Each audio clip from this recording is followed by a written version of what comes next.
ये हमारे श्री महाकाल भगवान के निज ठाकुर जी हैं। जैसे हमारे निज के गोपाल जी, मेरे निज के श्री गिरधर लाल जी, ऐसे ही श्वेतद्वीप में उमा पार्वती और महादेव दोनों मिलकर के अपने निज ठाकुर जी की सेवा करते हैं। वही है श्री राधा वल्लभ लाल जी जो वृंदावन में विराज रहे हैं। ये महादेव के ठाकुर जी। आत्मदेव नाम के ब्राह्मण ने तपस्या करके महादेव को प्रसन्न किया। महादेव ने प्रसन्न होकर के कहा, वरदान मांगो, क्या चाहिए ब्राह्मण देवता। तो आत्मदेव ब्राह्मण जो थे वो थोड़े से उनके अंदर ये था कि मैं ऐसा कोई रत्न मांग लूं जिससे मेरे जीवन में कोई अभाव ना रहे, मुझे धन की प्राप्ति होने लग जाए उससे। और आत्मदेव ब्राह्मण ने महादेव से कहा, बोले आपके पास जो सबसे बहुमूल्य रत्न हो वो मुझे दे दीजिए।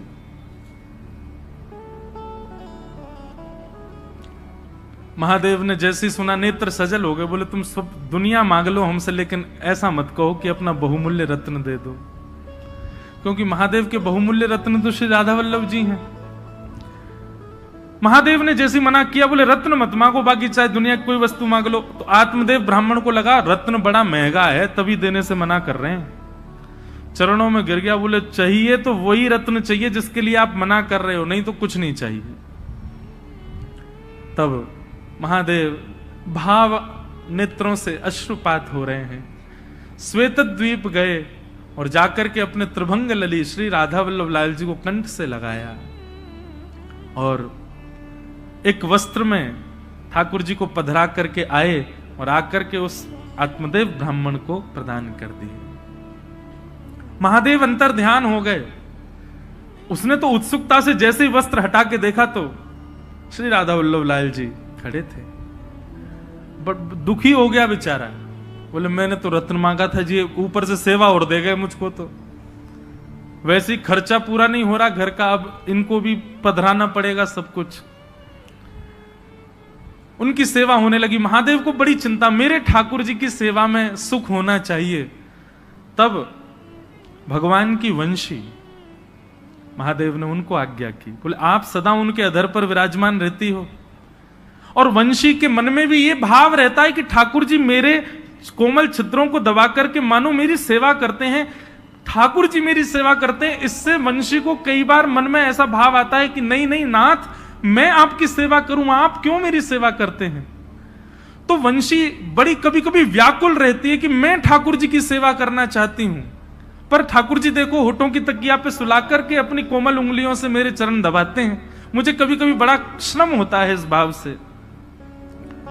तो वंशी जी की इस चिंता को आज महादेव ने पूर्ण किया। बोले कि आप चिंता मत करो, आप चाहती हैं ना कि आप ठाकुर जी की सेवा करें, जाइए आप ही आचार्य चरण श्री हित हरिवंश महाप्रभु के रूप में पृथ्वी पर अवतरित होइए और जाकर के आत्मदेव ब्राह्मण के यहां से ठाकुर जी को ले जाकर के वृंदावन में विराजमान कर। तब भगवान की वंशी ही श्री हृदयवंश महाप्रभु के रूप में पधारे और आकर के उन्होंने ठाकुर जी की सेवा। महाप्रभु जी का चरित्र बहुत सुंदर है, संपूर्ण तो नहीं पर कुछ कुछ भाव में आज भक्तमाल जी में पढ़ रहा था। अच्छा, हमारी जीवन की सबसे पहली भक्तमाल कथा है इसी वर्ष 19 से 26 अगस्त हम भागवत कथा करते हैं। और अभी साल में एक राम कथा का भी नियम हो गया है, एक एक ज्योतिर्लिंग में। पिछली बार सोमनाथ में थी, इस बार रामेश्वरम में है 24 दिसंबर से राम कथा। लेकिन हमारे वृंदावन के संत जनों की आज्ञा हुई कि लाला एक बार अब भक्तमाल जी में भी प्रवेश करो। मैंने कहा महाराज जी मैं भक्तमाल जी तो कहता ही हूं कथा में। बोले नहीं, स्वच्छंद भक्तमाल जी की कथा करो। तो जन्माष्टमी के अवसर पर 19 अगस्त से 26 अगस्त तक जयपुर में, क्योंकि भक्तमाल जी वहीं लिखी गई हैं, जयपुर में ही गलता जी हैं जहां पर भक्तमाल जी की रचना श्री नाभा गोस्वामी जी ने की, तो वहीं पर प्रथम भक्तमाल का। तो आज मैं भक्तमाल जी पढ़ रहा था, इतना सुंदर बात, बहुत ध्यान से सुनिएगा। नाभाजी के गुरुजी की आज्ञा हुई कि हे नाभाजी, आप एक काम कीजिए। बोले क्या? आपकी भक्ति इतनी तीक्ष्ण है, आपकी भक्ति इतनी प्रबल हो चुकी है, अब आप एक काम करो, बड़े बड़े रसिक जनों ने तो ठाकुर जी का यश गाया, पर आप ठाकुर जी के भक्तों का यश गाओ। तो नाभाजी ने भक्तमाल जी का मन बनाया कि अब मैं भक्तों की माला बनाऊंगा, भक्तों के एक बात सदैव याद रखना, ठाकुर जी का यश गाना ज्यादा कठिन नहीं है, ठाकुर जी के भक्तों का यश गाना बहुत कठिन है। ठाकुर जी के भक्तों का यश कहना बड़ा कठिन काम है, उसको समझना। ठाकुर जी की कृपा आप समझ जाओगे, पर भक्तों की लीला आप नहीं समझ पाओगे। तो श्री नाभाजी ने मन में विचार किया कि यश गाऊं ठाकुर जी के भक्तों का, तो श्रोता किसको बनाऊं? तो श्री नाभा गोस्वामी जी ने मन में विचार किया कि भगवान का यश भक्त सुनते हैं, तो भक्तों का यश ठाकुर जी सुनेंगे। और 24 अवतारों का सबसे पहला स्मरण किया नाभाजी ने। 24 अवतार बैठाए अपने सामने, ठाकुर जी के 24 अवतारों का आवाहन करके और उनको ही श्रोता बना करके नाभाजी ने भक्तमाल जी कहनी प्रारंभ की। उसमें सारे भक्तों के चरित्र आए, सुग्रीव जी से लेकर के हनुमान जी महाराज तक, और महाराज गरुण जी से लेकर के और श्री रामानुजाचार्य जी तक, सारे भक्त चिंतन करते जाते, जो जो भक्त अपने। अच्छा, एक और बात है, भक्तमाल में किन किन भक्तों के चरित्र हैं? तो श्री नाभाजी कहते हैं ठाकुर जी तो सबको प्रिय हैं, पर भक्तमाल में उन भक्तों के चरित्र हैं जो ठाकुर जी को प्रिय हैं। क्योंकि भाई 24 अवतार सामने बैठे हैं, तो 24 अवतार उन्हीं को सुनना चाहेंगे जो उनके प्रिय हों। उन भक्तों के चरित्र आए, लेकिन सारे भक्त आ गए भक्तमाल जी में, हमारे वृंदावन के रसिक जन नहीं आए। क्योंकि नाभाजी तो स्मरण करते थे ना, जो भक्त का चिंतन आता उसी का छप्पे छंद लिख देते, सबका यश गाया, लेकिन वृंदावन के रसिक संत जन चित्त में नहीं आए। तो श्री नाभाजी चिंतित हो गए, बोले कि भैया सारे भक्तों का चिंतन चित्त में हो रहा है, लेकिन ब्रजमंडल के वृंदावन के वैष्णव भक्तों का, संतों का चिंतन मुझको क्यों नहीं हो रहा? तब उन्होंने अपने गुरुदेव से जाकर के अपना ये भाव प्रकट किया, बोले सारे भक्त मेरे चित्त में आ रहे हैं, पर वृंदावन के भक्तों का स्मरण नहीं हो रहा मुझको। कितनी सुंदर बात! उनके गुरुदेव ने आज्ञा करते हुए कहे, बोले भैया ये जितने भी भक्तों का चरित्र तुम गा रहे हो, ये कोई ना कोई भक्त इन 24 अवतारों को, जिनको तुमने सामने बैठाया है, इन 24 अवतारों को कोई ना कोई भजता है।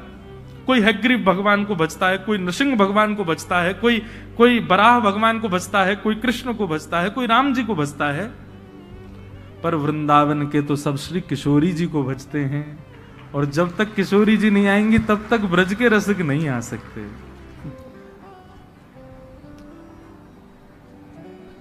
नाभा गोस्वामी जी बोले सारे भक्तों का चिंतन हो रहा है, लेकिन ब्रज के भक्तों का चिंतन नहीं हो रहा। तब उनके गुरुदेव ने आज्ञा की, बोले तुमने 24 भगवान के अवतारों का आवाहन कर लिया, तो जो 24 अवतारों को पूजते हैं उनके तुमको चिंतन हो रहे हैं, पर भैया ये ब्रजवासी हैं, ये तो केवल एक ही को पूजें। कौन को? बोले ब्रजभानु दुलारी को, श्यामाजू को। जब तक किशोरी जी का स्मरण नहीं करोगे, किशोरी जी का आह्वान नहीं करोगे, तब तक ब्रज के रसिक संतों का स्मरण नहीं हो सकता। हमारे ब्रज में गांव में हमारे माई श्यामाजू को राज।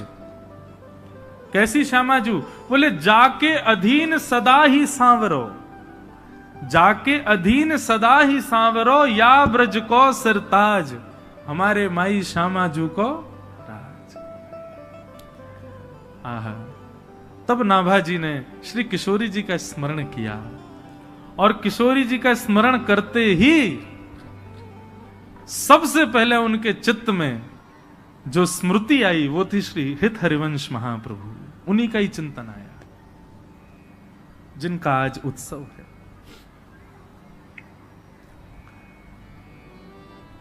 और श्री नाभाजी ने महाप्रभु जी का चरित्र वर्णन किया। थोड़े थोड़े भाव कुछ में कह करके महाप्रभु जी को हम प्रणाम कर लें। आचार्य चरण का जन्मोत्सव है। हमारे वृंदावन के पास में बाद गांव में उनका प्रादुर्भाव हुआ। बंधुओं, जन्म से ही बालक, एक बात बहुत ध्यान से सुनो, सब लोग इधर देखो, बहुत सावधानी से सुनिएगा। जन्म से ही बालक के लक्षण दिखने लग जाते हैं, कैसे होंगे। लेकिन एक बात मैं आपको स्पष्ट रूप से कह दूं, हर व्यक्ति को संसार में इसलिए भेजा गया है ताकि वो ठाकुर जी को प्राप्त कर सके। मुझे और आपको इस संसार में इसी भाव से ही भेजा गया कि हम अपने कर्मों से, हम अपने कर्तव्यों से, अपने व्यवहार, स्वभाव आदि, हम सबको अधिकार है ठाकुर जी से मिलने का। पर धीरे धीरे धीरे धीरे हम संसार की माया में इतने फंस जाते हैं कि अपना मुख्य उद्देश्य भूल जाते हैं। सब पा लेते हैं, लेकिन जिनको पाने के लिए आए थे वही नहीं पा पाते। इसका प्रत्यक्ष प्रमाण है, आप छोटे से बालक को देखो। आप छोटे से बालक के सामने डीजे बजा दो बहुत जोर से, क्या होगा? रो जाएगा, उसके अंदर से रुदन शुरू हो जाएगा। आज के 20, 22, 23, 25 साल की उम्र के बालक जिन जिन गानों पर नृत्य करते हैं, जिन जिन गानों पर नाचते हैं, ऐसे गाने आप 1 वर्ष तक के बालक के सामने खूब तेज आवाज में बजा दो, क्या होगा? वो भयभीत हो जाएगा, डर के मारे रोने लग जाएगा।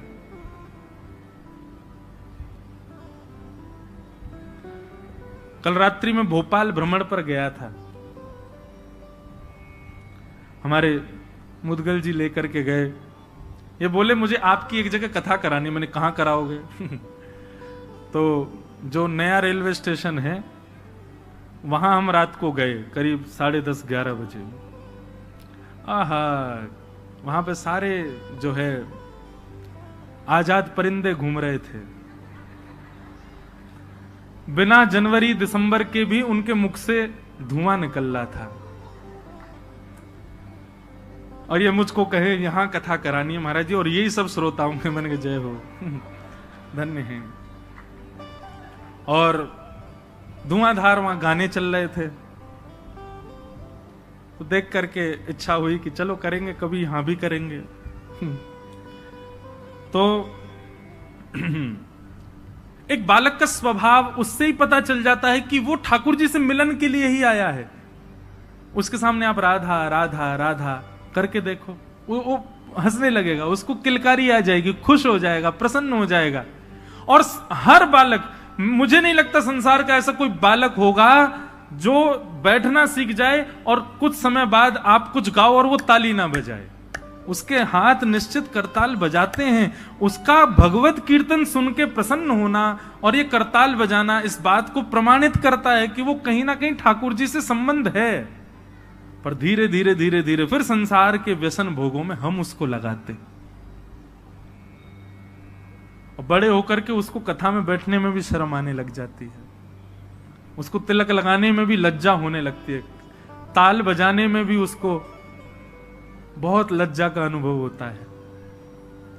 तो ये बात प्रमाणित है, एक बालक के रूप को देख करके लगता है कि हम सबको अधिकार दिया ठाकुर जी ने कि हम उनको प्राप्त कर सकें, पर माया के कारण हम नहीं कर पाते। हरिवंश महाप्रभु जी के, श्री हरिवंश महाप्रभु जी के चरित्र में आता है कि जब वो छोटे से थे तो कोई राधा बोल देता था ना, उनकी निद्रा खुल जाती थी, और निद्रा खुलते पालने में ही जोर जोर से किलकारियां भरते, ऐसे श्री महाप्रभु जी। और 6 महीने की अवस्था में, सब लोग इधर देखो, यहां देखो, कथा सुनो। 6 महीने की अवस्था में महाप्रभु जी ने पलना में पौधे पौधे, जैसे बालक कुल बुलाता है ना, कुल बुलाने का मतलब समझते हैं? नन्हा सा बालक कुल बुलाता है, उसके मुख से स्वर निकलते हैं, वो बड़े प्यारे होते हैं वो शब्द। ऐसे ही महाप्रभु जी 6 महीने की अवस्था में अपने पलना में पौधे पौधे कुल बुला रहे थे। और जब वो कुल बुला रहे थे तो उनके स्वर साधारण नहीं थे। उनके महाप्रभु, हितरवंश महाप्रभु जी के ताऊ जी श्री नरसिंह आश्रय जी महाराज, नरसिंह आश्रम जी महाराज, उन्होंने जब ये स्वर सुना तो वो बोले कि ये बालक के सामान्य शब्द नहीं है। और उन्होंने ध्यान से जब शब्द सुने तो कलम लेकर के उसको लिखना प्रारंभ किया, जो स्वर बालक के 6 महीने की अवस्था में प्रकट हो रहे थे। और जब लिखते गए लिखते गए लिखते गए, अंत तो गत्वा देखा तो श्री राधा रस सुधा निधि ग्रंथ तैयार हुआ। महाप्रभु जी के 6 महीने की अवस्था के स्वर से। उसी समय वो समझ गए ये बालक सामान्य नहीं है, साधारण नहीं है। हमें लगता आज का बालक भी कुछ ऐसा ही ग्रंथ का अवलोकन बोलता होगा, लेकिन माता पिता ओ ले ले ले करके उसको शांति कर देते हैं। और उसको, क्योंकि ये बात सामान्य नहीं है। वो बालक मदालसा कहते हैं, शुद्धोषि मुक्तोषि निरंजनोषि संसार मायाम परिवर्जितोषि संसार मायाम परित्यज्य निद्राम मदालसा वाक्य उवाच वालम। वो बालक परम शुद्ध है, वो ठाकुर जी के समीप होके आया है अभी अभी आपके घर पर। वो ठाकुर जी के मूल रूप को जानता है, ठाकुर जी का चिंतन उसको पता है। उस समय अगर वो कोई स्वर प्रकट कर रहा है तो निश्चित है उसमें कोई वेदवाणी निश्चित होगी, पर हम लोग इतने ज्ञानी नहीं, इतने ज्ञाता नहीं, इसलिए हमको पता नहीं चल पाता। तो 6 महीने की अवस्था में जो स्वर प्रकट हुए, उन्हीं से ही राधा सुधा निधि, जो कि हमारे वृंदावन के राधा वल्लभियों का प्राण धन है, वो प्रकट हो गया। धीरे धीरे महाप्रभु जी बड़े हुए और आप श्री के पूज्य पिताजी महाराज श्री व्यास मिश्र जी, उनके यहां ठाकुर जी की सेवा थी। वो ठाकुर जी की सेवा करते थे और आपके घर के ठाकुर जी का नाम श्री राधाकांत जी था। ठाकुर जी की सेवा पिताजी करते थे और नन्हे से श्री हितरवंश महाप्रभु वो बाहर आंगन में बालकों के साथ खेलते थे, कभी बगीचे में खेलते थे। लेकिन खेल कैसा था उनका, वो हमारे आपके जैसा खेल नहीं खेलते थे। तो वृक्षों से सुंदर पुष्प इकट्ठे करते, वृक्षों से सुंदर पत्र इकट्ठे करके उनकी सुंदर माला बनाते, उनके सुंदर सूत में बांध करके कुछ तैयार करते और फिर क्या करते, गांव में जाकर के एक गौर वर्ण के बालक को लेकर के आते, एक श्याम वर्ण के बालक को लेकर के आते और श्याम वर्ण के बालक को तो श्याम सुंदर बना देते और गौर वर्णा बालक को किशोरी जी के रूप में तैयार कर। ये उनका खेल था। और फिर दोनों को तैयार करके और फिर दोनों को निहारते, नन्हे सी अवस्था में, 6-7 वर्ष की अवस्था में। और फिर निहार निहार के बलैयां लेते और बलैयां लेने के बाद फिर क्या करते, किशोरी जी का श्रृंगार उतार करके ठाकुर जी जिनको बनाया उनको पहना देते और ठाकुर जी का श्रृंगार किशोरी जी को पहना देते। ऐसा उनका खेल विलास था। लेकिन बंधुओं, उनका भाव इतना सुदृढ़ था कि आज उन्होंने जैसे ही गौर वर्ण के बालक को श्याम सुंदर माने किशोरी जी को ठाकुर जी का श्रृंगार किया और श्याम वर्ण के बालक को जब किशोरी जी का श्रृंगार किया, उसका भाव यह परिलक्षित हुआ कि उनके पिताजी जैसे ही अपने घर के ठाकुर जी के दर्शन करने के लिए गए, भोग उठाने के लिए गए, पर्दा हटाते ही देखा तो श्री राधाकांत प्रभु ने भी अपना श्रृंगार बदल लिया। किशोरी जी ने मुकुट पहन लिया और ठाकुर जी सिर पर चुनरी ओढ़ करके बैठे थे। घबरा गए, उनको तो बेचैनी हो गई, ये क्या हुआ। अरे मुझे लगता बुढ़ापे की आंखें, समझ नहीं पा रहा हूं। उमीड़ने लगे, आंख मांख धो करके आए, पुनः आकर के देखा तो ठाकुर जी चुनरी में बैठे हैं और किशोरी जी मुकुट पहन के बैठी हैं। मन में विचार करने लगे, ये कैसा, ये कोई अपशगुन तो नहीं। बस किसी से पूछने के लिए मंदिर से निकल के बाहर भागे तो बाहर बगीचे में देखा कि हरिवंश जी 2 बालकों की प्रदक्षिणा कर रहे हैं और जाकर के देखा तो क्या पाया कि श्याम वर्ण के बालक ने तो चुनरी पहन रखी है और गौर वर्ण के बालक ने मुकुट पहना है। देखते ही समझ गए, बोले ओहो, मेरे इस बालक की भक्ति की श्रेष्ठता इतनी हो गई कि वो बालकों के साथ श्रृंगार करता है और प्रत्यक्ष ठाकुर जी उसकी सेवा स्वीकार करते हैं। ये सामान्य बालक नहीं। ऐसे महाप्रभु जी, उनके पिताजी कभी ठाकुर जी के आगे लड्डू भोग रखते, पर्दा करके जैसे ही पर्दा हटाते तो क्या पाते, लड्डू के साथ साथ वहां पे आम, सेब, अमरूद, सुंदर सुंदर बहु व्यंजन वहां पर रखे हैं जो कि रखे ही नहीं थे। अब उनको संशय नहीं होता था, जैसी ऐसी कोई लीला होती वो दौड़ करके हरिवंश जी के पास जाते। दौड़ करके हरिवंश जी के पास गए तो आज क्या देखा कि आज किसी बालक का श्रृंगार नहीं किया है। 2 युगल वृक्ष एक साथ खड़े थे, एक वृक्ष को श्री जी का श्रृंगार किया, दूसरे वृक्ष को श्याम सुंदर का श्रृंगार किया और वन में श्रृंगार किया वृक्षों का, तो फल का ही भोग लगाया।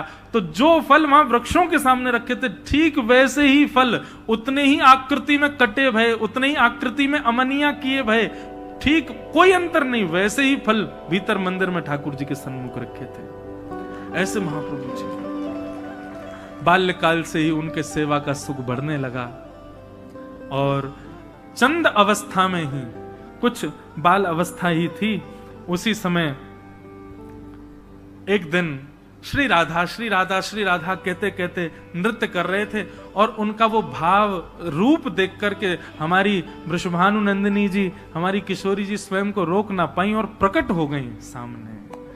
और प्रकट होकर के श्री हित हरिवंश महाप्रभु को बाल अवस्था में किशोरी जी ने गुरु दीक्षा दी। उनकी गुरु कौन है? श्री किशोरी जी। किशोरी जी ने गुरु दीक्षा देकर के सेवा भाव समझाया, सेवा प्रणाली समझाई, आदि आदि सब भाव उनको समझाए।